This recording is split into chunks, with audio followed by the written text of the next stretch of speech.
Hello everyone, as you all know, this is Niharika Tiwari. So guys, we are back with another video related to a series of financial accounting, and in this part we are going to cover up next topic. Right, so उससे पहले वाले parts नहीं दिखे हैं, so please channel के playlist में जाकर जरूर चेकआउट करेंगे। टेलीग्राम इंस्टाग्राम में ज्वाइन कर सकते हैं। टेलीग्राम ग्रुप है कॉमर्स ग्रुप SWNT और वेबसाइट का लिंक है डिस्क्रिप्शन में, उसे जरूर चेकआउट करेंगे। Right guys, so without any further delay let's start this video. Now guys, we are moving ahead with next topic of, और आई कैन से सब topic of journal entries. ठीक है, आज हम बात करने वाले हैं एक स्पेशल टॉपिक की जिसके थ्रू हमें काफ़ी सारी जर्नल एंट्रीज पास करनी होंगी, और हो सकता है कि जो भी आपका एग्जाम है उसमें से जो भी ट्रांजेक्शन है वो इससे भी आए। तो उसका नाम है बैंकिंग ट्रांजेक्शन्स। ठीक है, बैंकिंग ट्रांजेक्शन, देखो हर काम जो एक बिजनेस कर रहा है, जिसके आप ट्रांजेक्शन रिकॉर्ड कर रहे हो, एंटर कर रहे हो, वो कैश में ही नहीं होंगे हमेशा। ठीक है, बैंक से भी लेन देन हो रहा होगा। आजकल ऑनलाइन ज़माना है, लोग ऑनलाइन पेमेंट करवाते हैं, ऑनलाइन पैसा जमा करवाते हैं और विड्रॉ करते हैं। ठीक है, तो हमें उन ट्रांजेक्शन्स की यहाँ पे क्या करनी है, बात करनी है कि हमें अगर ऐसा कोई एंट्री आती है तो हमें उसका कैसे, कोई ट्रांजेक्शन आता है बेसिकली, तो हमें एंट्री कैसे पास करनी है। ठीक है, तो कुछ बेसिक फंडामेंटल होंगे टॉपिक्स जिसकी एंट्री आपको इसमें पास करनी होगी। मीन्स फंडामेंटल ट्रांजेक्शन, जैसे कि अगर आप एज अ ओनर बैंक में क्या करते हो, कैश डिपॉजिट कराते हो। मान लो जो भी आपने कमाया उसको क्या कर रहे हो, बैंक में जमा करवाया आपने, तो आप क्या एंट्री पास करोगे अपनी बुक्स ऑफ जर्नल में, तो वो होती है bank account debited to cash account. एक काम करो, एक पेपर क्या कॉपी निकालिए एंड वहां पे डालिए टॉपिक बैंकिंग ट्रांजेक्शन, और ये जो सब एंट्रीज है रिकॉर्ड करिए, और पेपर से पहले इसको देख के जाएगा। हम पूरी डिस्कशन करने वाले हैं कि कैसे एंट्री पास हो रही है, क्या इसका लॉजिक है। ठीक है, देखो कैश आपने क्या किया, बैंक में डिपॉजिट किया। आपको 4 गोल्डन रूल्स याद होंगे अभी तक। ठीक है, 4 गोल्डन रूल्स क्या थे अकाउंटिंग के, आप एक बार वीडियो पॉज करके खुद को बताइए, हम अब डिस्कस करने वाले हैं। ठीक है, तो हमने पढ़ा था 4 रूल जो भी हमारे थे वो रियल अकाउंट से थे 2 रूल, याद आया आपको। पर्सनल अकाउंट से थे 2 रूल, और थे नॉमिनल अकाउंट से 2 रूल। ठीक है, आपने अभी तक रियल अकाउंट से क्या पढ़े, 2 रूल की डेबिट करना है व्हाट कम्स इन। ठीक है, जो हमारे पास आ रहा है उसको हमें क्या करना है, डेबिट करना है, और क्रेडिट करना है व्हाट गोज आउट। इसी तरीके से पर्सनल अकाउंट का क्या रूल था कि आपको डेबिट करना है रिसीवर को, ठीक है, शॉर्टकट में लिखा, और क्रेडिट करना है गिवर को। नॉमिनल अकाउंट का क्या रूल था कि डेबिट करना है आपके जितने भी एक्सपेंस या लॉस हैं, all expense and loss, and credit करना है आपको ऑल इनकम एंड गेन। तो हमने ये 4 rule basically, sorry 6 rule basically पढ़े हैं। इन्हीं रूल को हम फॉलो अप करके बताएंगे कि क्यों यहाँ पे बैंक डेबिट हुआ है या कैश क्यों क्रेडिट। आपने देखा कैश जो है आपने बैंक में डिपॉजिट कराया, मतलब कि आपके पास से कैश गया, so what goes out rule के अकॉर्डिंग जो आपका कैश है वो क्या होगा, क्रेडिट होगा। और बैंक क्या है, बैंक ने आपके पैसे जो है वो रिसीव करे होंगे जब आप डिपॉजिट करने गए होंगे।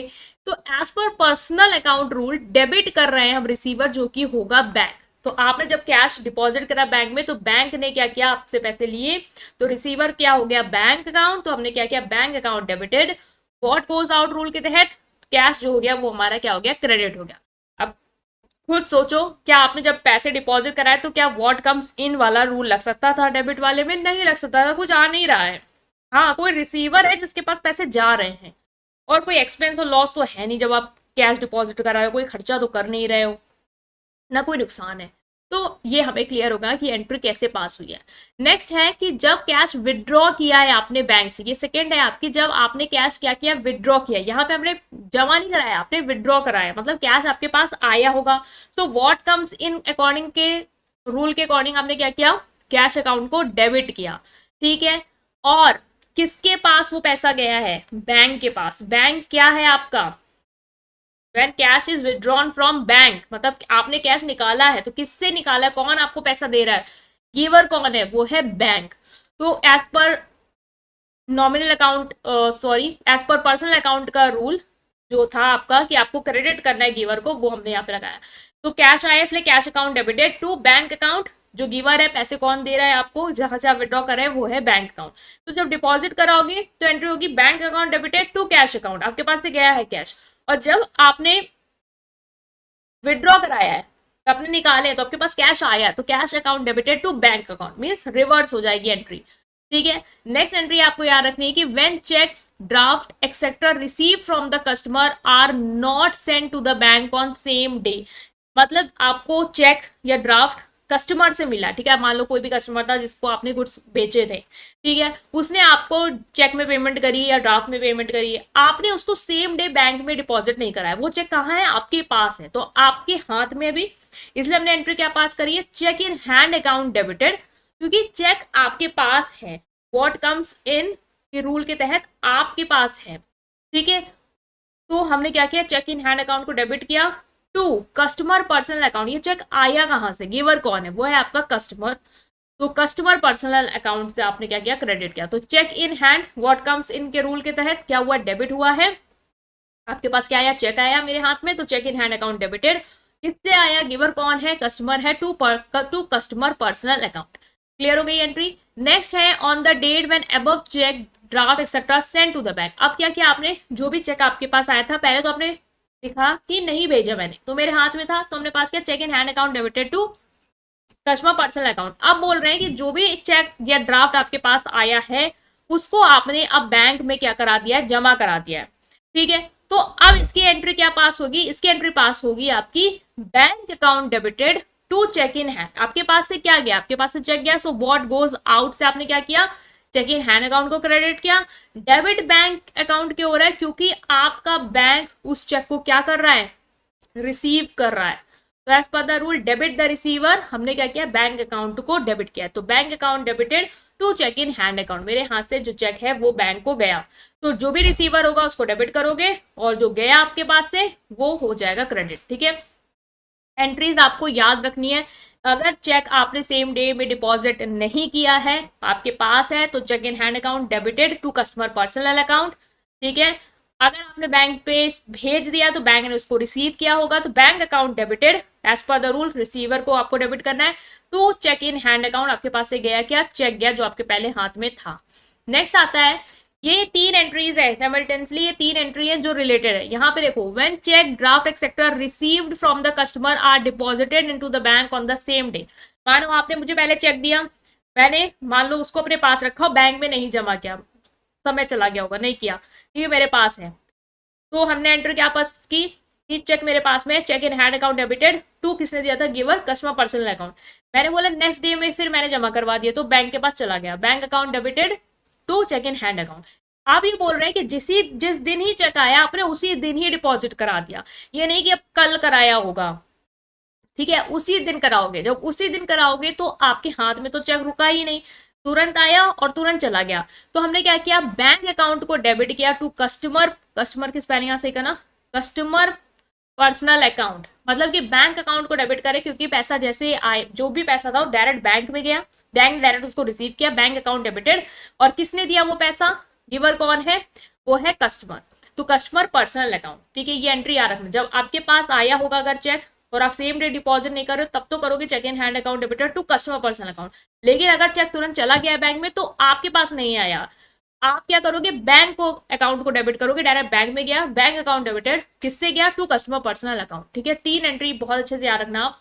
ओके, नेक्स्ट अब बात कर रहे हैं इस एंट्री की कि when cheque receive from customer and discount allowed to him and if the cheque is deposited into the bank on the same day. देखो इसी तरीके से ट्रांजेक्शन आने वाले हैं आपके, बस अमाउंट आ जाएगा वहां लिख के, हम नेक्स्ट पार्ट में जो है वो डिस्कस भी करेंगे न्यूमेरिकल्स को, बट एंट्रीज एकदम याद कर लो कि चेक आपको कस्टमर से मिला है, आपने उसको डिस्काउंट दिया था और चेक डिपॉजिट कर दिया है बैंक में ऑन सेम डे। आप सेम डे में जब चेक डिपॉजिट होता है, इतना तो आपको पता है, आपके हाथ में नहीं रहा होगा, वो तुरंत बैंक गया होगा कस्टमर के पास से, तो हमने bank account debited to customer personal account करना ही करना है, जो हमने पहले वाले टॉपिक में भी देखा था कि अगर चेक और ड्राफ्ट आप सेम डे में डिपॉजिट करते हो बैंक में तो आप चेक इन हैंड नहीं लिखोगे, क्योंकि आपके पास नहीं आया, वो डायरेक्ट बैंक मानोगे गया है। ठीक है, तो बैंक अकाउंट डेबिटेड टू किससे किसके पास, मतलब किसने दिया है, गिवर कौन है, कस्टमर पर्सनल अकाउंट। अब यहाँ पे एक चीज बस एडिशनल आई है कि आपने उसको डिस्काउंट अलाउड किया था, मान लो क्या मानो क्या यही होगा कि आपने सेल्स करी होगी, तो जब आपने सेल्स करी होगी तो उसका पेमेंट उसने चेक से किया और उस सेल्स के लिए आपने उसको डिस्काउंट अलाउड किया होगा, ठीक है। इसीलिए हमने क्या किया यहाँ पे डिस्काउंट अलाउड अकाउंट क्या किया, डेबिट किया। आपने कैश में पेमेंट करा होगा, उसने चेक के थ्रू आपने उसको दिया होगा कैश डिस्काउंट, तो आपने कैश डिस्काउंट अलाउड क्या किया, डेबिट किया। तो आपको ये तो याद रखना है कि जब भी डिस्काउंट अलाउड वर्ड आ जाएगा तो डिस्काउंट अलाउड आपको पता भी है कि डेबिट होता है, तो वो आप डेबिट ही करोगे। तो bank account debited, discount allowed account debited to customer personal account, ठीक है। और आपको ये भी याद रखना है कि अगर चेक ड्राफ्ट डिस्काउंट अलाउड ना दिया होता, सिर्फ बोला होगा चेक आपको कस्टमर से आया, आपने सेम डे पे डिपॉजिट कर दिया, तो एंट्री क्या होगी, bank account debited to customer personal account. Discount allowed बस वर्ड ऐड हो गया तो डिस्काउंट अलाउड डेबिट होता है तो डेबिट कर देंगे। नेक्स्ट है कि अगर मान लो जो ऊपर वाला चेक था जो आपको मिला था जिसमें आपने डिस्काउंट अलाउड वाली बात करी थी, वो क्या हुआ, डिसऑनर्ड हो गया, ठीक है, बैंक ने उसको रिजेक्ट कर दिया, तो एंट्री क्या पास होगी, इस केस में एंट्री जो है वो आपकी क्या हो जाएगी, रिवर्स हो जाएगी। मीन्स अब जो कस्टमर पर्सनल अकाउंट है वो डेबिट हो जाएगा to bank account to discount allowed account. जो भी आपको बैंक से डिस्काउंट मिला था मानेंगे, जो आपने कस्टमर को डिस्काउंट दिया था मानेंगे वो भी क्या हो गया, विड्रॉ कर लिया जाएगा। अगर चेक डिसऑनर्ड हुई, भाई आपको पेमेंट उसने की चेक से, उसका चेक ही डिसऑनर्ड हो गया, रिजेक्ट हो गया, तो आप क्या उसको डिस्काउंट अब अलाउड करेंगे, ठीक है। इसीलिए वो चेक जो है कस्टमर पर्सनल अकाउंट डेबिट हो जाएगा टू बैंक अकाउंट, मनी जो है वो बैंक से आया आपके पास। नेक्स्ट डिस्काउंट अलाउड अकाउंट भी है, वो भी आपका रिवर्स हो जाएगा, विदड्रॉ कर लेंगे आप, उसको डिस्काउंट अब नहीं देंगे, ठीक है। तो ये एंट्री बस ये इतना याद रखो एक ट्रिक से कि इस तरीके की जो एंट्री है वो बिल्कुल रिवर्स हो जाएगी। कस्टमर अकाउंट यहाँ पे क्रेडिट था वो डेबिट हो जाएगा और जो डेबिट थी वो क्रेडिट हो जाएगी, ठीक है। नेक्स्ट ट्रांजेक्शन है कि when cash is withdrawn from the bank for personal use of proprietor, proprietor के पर्सनल यूज के लिए अगर कैश विड्रॉ होता है बैंक से, मतलब आप ओनर हो और आपने अपने पर्सनल यूज के लिए बैंक से पैसे निकालने हैं, तो आपको पता है जब ओनर कभी भी अपने पर्सनल यूज के लिए कुछ भी करता है, याद रखना उसको हम बोलते हैं ड्रॉइंग्स। इसलिए हम यहाँ पे क्या बोलेंगे कि drawings account debited to bank account, क्योंकि पैसा जो है वो बैंक से निकला है, तो यहाँ पे हम कैश की जगह क्या रखेंगे, बैंक अकाउंट लिखेंगे। तो drawings account debited to bank account, आपने देखा होगा इससे पहले जब ओनर जो होता है वो पर्सनल यूज के लिए पैसे निकालता था तो हम एंट्री करते हैं drawing account debited to cash account, but यहाँ पे वो बैंक से निकाला है इसलिए करेंगे drawings account debited to bank account. Next है जब आपने एक्सपेंसेस जो है वो पे किए हैं चेक को इशू करके, तो एक्सपेंस हमेशा क्या होता है, डेबिट होता है, तो expense account debited to bank account, क्योंकि एक्सपेंस चेक के थ्रू पेमेंट हुई है, कैश में नहीं हुई है। कैश होती तो आप लिखते थे expense account debited to cash account.